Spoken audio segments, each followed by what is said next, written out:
करने के लिए तो MIM दोषी है, ये इम्तियाज़ जलील दोषी है उसके लिए। उसकी एकदम पूरा ऐसा नीचे डाउनफॉल चल रहा था, उसने जानबूझ के दिमाग लगा के कुछ ना कुछ किया। उनका बोलना है बटन प्ले नशा करने नहीं तो ये कौन, फिर कितने लोग है, कौन लोग करता, उसको मालूम है कौन है था, गुटखा कौन खाता, कौन खिलाता, कहाँ से कैसे आते, ये सब उसको मालूम है।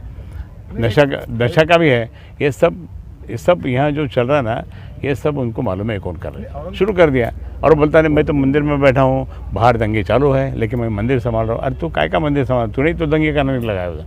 लेकिन लोग तो बोल रहे हैं कि जान पे खेल के जो है तो इतने दंगे में पहुँचना पहली बार हमने ऐसा नेता देखा। नहीं, गलत है, उसकी डुप्लिकेट पॉलिसी है, तुमको मालूम नहीं है। मेरे को एक ने बोला साहब आपल्या मंदिरात तो आला आणि त्याने आला, आपले कोणीच नाही आले, म्हटलं त्यांनी दंगा करायला लावला आणि तोच आतमध्ये बसला। ऐसी बात है, क्योंकि मुस्लिम समाज के लोग बेचारे गरीब, कोई पंचर निकालता, कोई डबल रोटी बेचता, या हमारे यहाँ भी कोई भाजी बेचता, ये देख सबके धंधे कितने आउट हो गए थे, लेकिन कितने खुश थे अभी कि सब लोग 28 साल तक कभी कुछ हुआ नहीं। लेकिन MIM आने के बाद में, हैदराबादी रजाकार आने के बाद में उसने शुरू कर दिया सब कुछ। इनके ऊपर आने नहीं देना था, पहले तो उसको वहाँ से भेज देना था और जहाँ से आ रहा वहाँ से।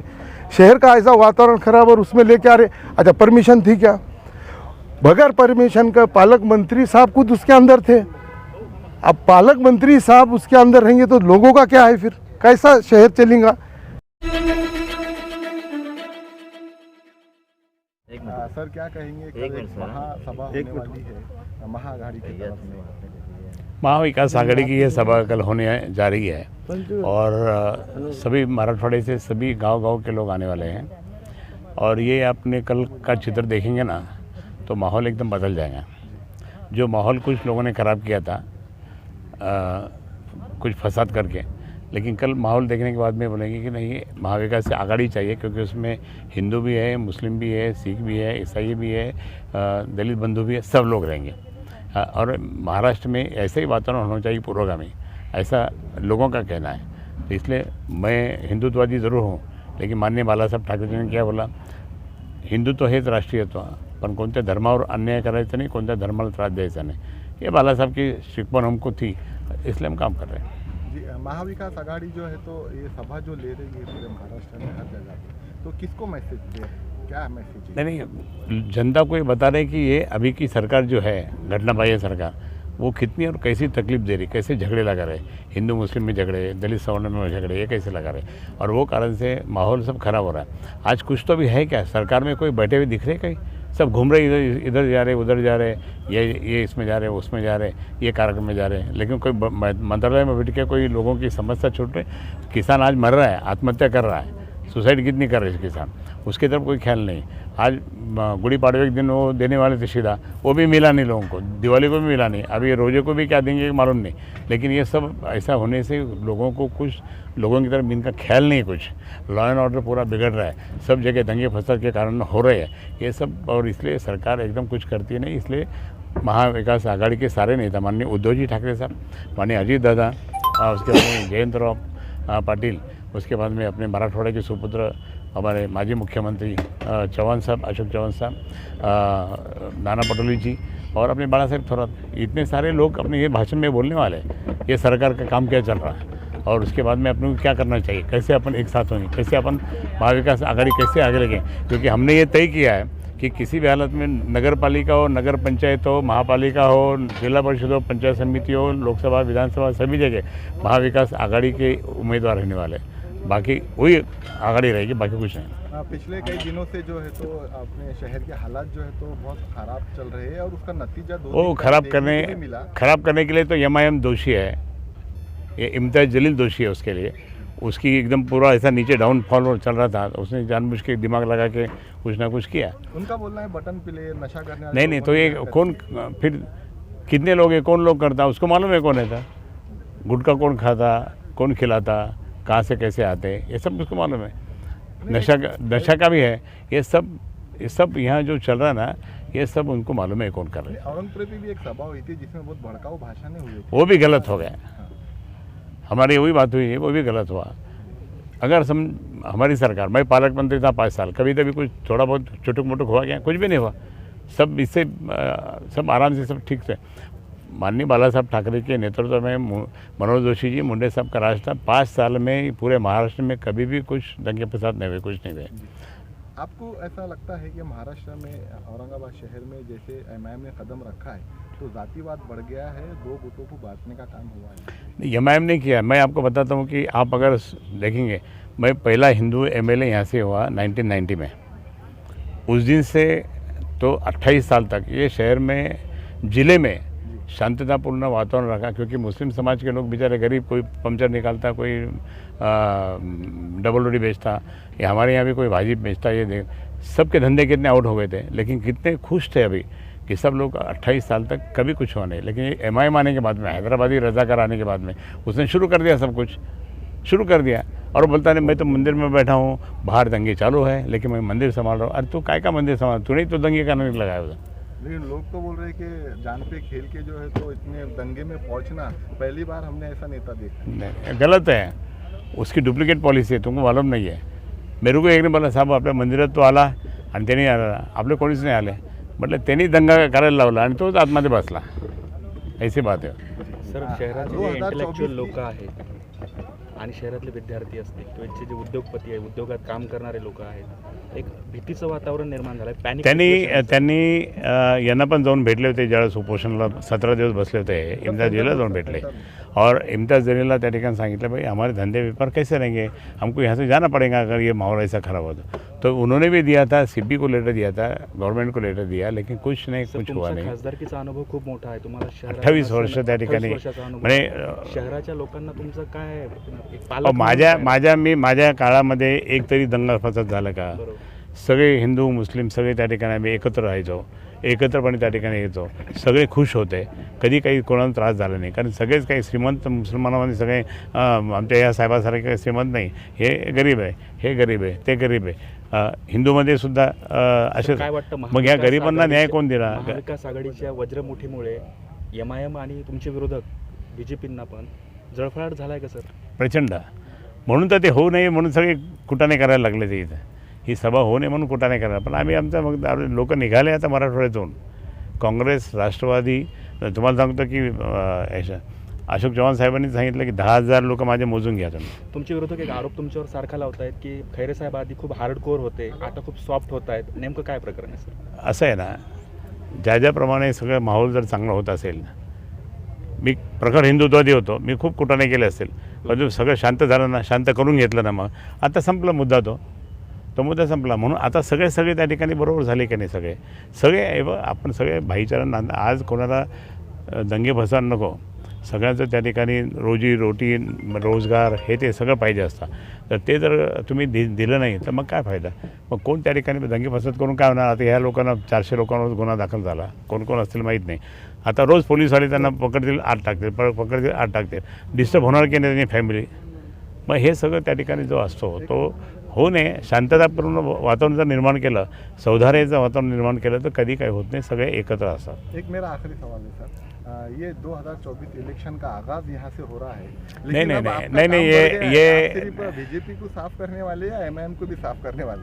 बराबर है, वो तो बात बराबर बोल रहे हैं। आपका नहीं, वो सबसे पहले तो ये एमआईएम ने जो किया, उनको म्यूनसिपल कॉरपोरेशन चाहिए। एमआईएम तो देहात में नहीं है, लेकिन उनको यहाँ चाहिए।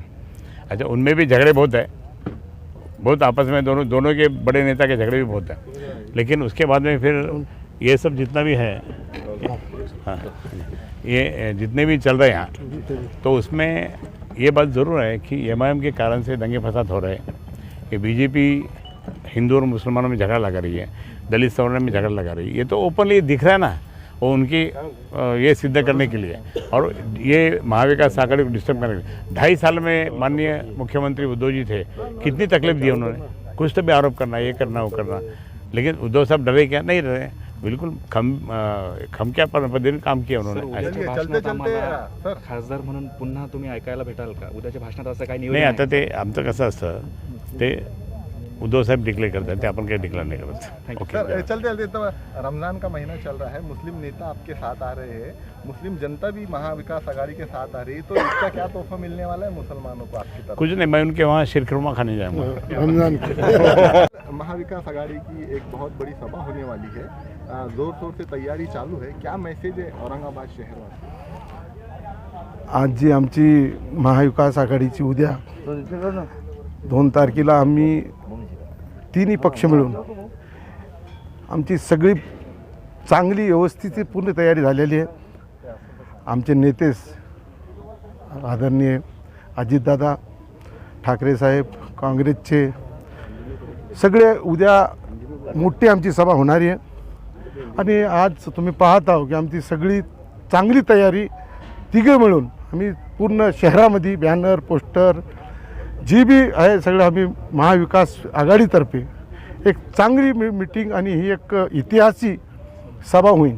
जी, अभी ये जो सभा होने वाली है उसके सामने जो है तो शहर का माहौल ख़राब होता आपको भी दिख रहा है, तो क्या लगता है आपको क्यों जो है तो शहर का माहौल पिछले 1-2 महीने से ख़राब हो रहा है? नहीं, ये तो माहौल जानबूझ के उन्होंने जो है जो जातिवादी पक्ष है जातिवादी पक्ष जानबूझ के कर रहे हैं. और ये हमने 15 दिन पहले जब एक सरफिरे ने जो एक कमेंट किया था, हमने सीपी साहब को जाकर वहाँ पर बोले थे कि ये ऐसे लोगों को कि आज अगर ये ऐसे लोगों को इनके ऊपर गुनाह दाखिल करो और इनको जल्दी से जल्दी जेल में डालो तो ये शहर शांत रहेगा. हमने जाकर बोल के आए थे.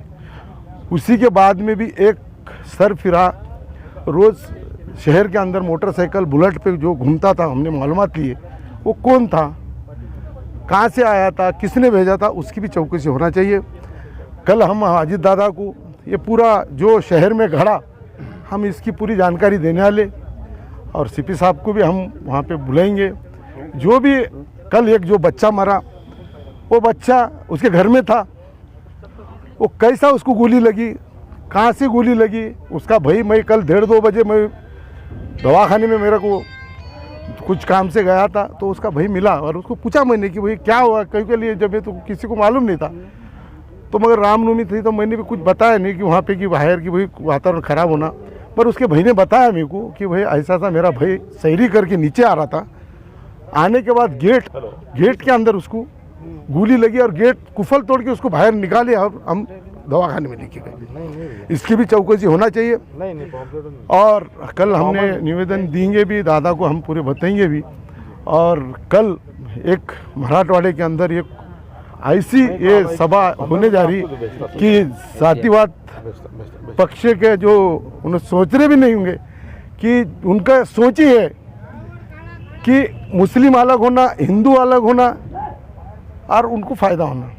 मगर आने वाले वक्त में हम महानगर पालिका हो, जो भी जितने भी इलेक्शन आएंगे हमारी महाविकास आघाड़ी हम सब मिलकर एक इस तरह हम लड़ते रहेंगे. सुप्रीम कोर्ट ने कहा है कि जो भड़काऊ भाषण देश में चल रहे हैं और जो दे रहे हैं उनके ऊपर लगाम लगाए, उन पर गुना दाखिल करे.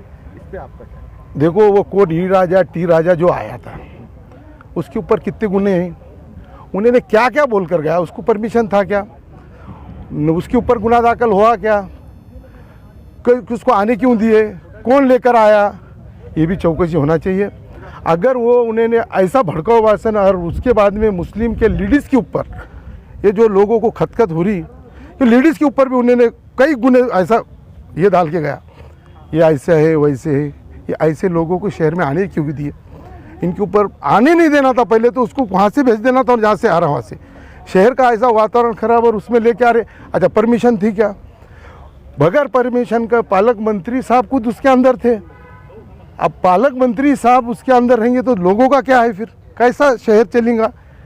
अगर परमिशन नहीं रहेंगे तो मिनिस्टर तो उसके अंदर आना नहीं चाहिए ना. पर ठीक है पब्लिक आई पर मिनिस्टर भी उसके अंदर थे. तर एक स्थानिक प्रश्न असा की मराठवाड्यामध्ये शिक्षक आमदार आणि पदवीधर आमदारच राष्ट्रवादी पक्षाचे दिसतात. उद्याच्या सभेतून असं काही मेसेज देण्यात येईल का की ग्राउंडवरही हा पक्ष वाढेल म्हणून? बाकीचं आमचं इथं पक्ष 2च आमचे आमदार आहेत. आता तिसरं कुठून आणायचं? तिसरं येणाऱ्या काळामध्ये येईल. मात्र आमचे 2 आमदार बी सक्षम आहेत, आनंदी आहात. सक्षम आहेत. येणाऱ्या काळामध्ये येतील ना आमचे आमदार बी येतील, खासदार बी येतील. मात्र ती बी सक्षम आहेत आणि मराठवाड्याची आहेत ती. तर आणि आत्ता ते निवडून बी आलेले आहेत. पूर्ण महाराष्ट्राच्या आणि देशाच्या राजकारण्यांची लक्ष उद्याच्या वज्रमुख सभेवर आहे सर. तर त्या अनुषंगाने माझा हा प्रश्न आहे तुम्हाला. तर येणाऱ्या उद्या आमची एवढी मोठी सभा होईल, हिचं पुरं मराठवाड्यामधून आमचे लोक येऊ लागलेत. औरंगाबादमधून बी इथं भरपूर लोक आहेत. आम्ही काँग्रेस राष्ट्रवादी आमची इसुबाई आम्ही सगळ्या शहरामध्ये जागी जागी मिटिंग बी घेऊन आलो आणि लोक प्रचंड इथे जागा तुम्हाला उद्या सांगता येते की पुरणारच नाही, पूर्ण बाहेर स्क्रीन विरीन लावावं लागेल. कल सभा है और आप जो है तो खास तौर पे मुस्लिम लोगों के लिए क्या आह्वान करेंगे और किस तरीके से? मेरा मुस्लिम लोगों को जैसा रोज़े का टाइम है, रोज़ा खोलने के बाद जो भी टाइम मिलेगा वो टाइम में बीजेपी को ये पार्टी अपने को अपनी दुश्मन है पार्टी बीजेपी, ये बीजेपी को आने वाले वक्त में पूरे महाराष्ट्र से उसको ख़त्म करने के लिए सब जनों ने आना और आने वाले वक्त में बीजेपी ख़त्म करना.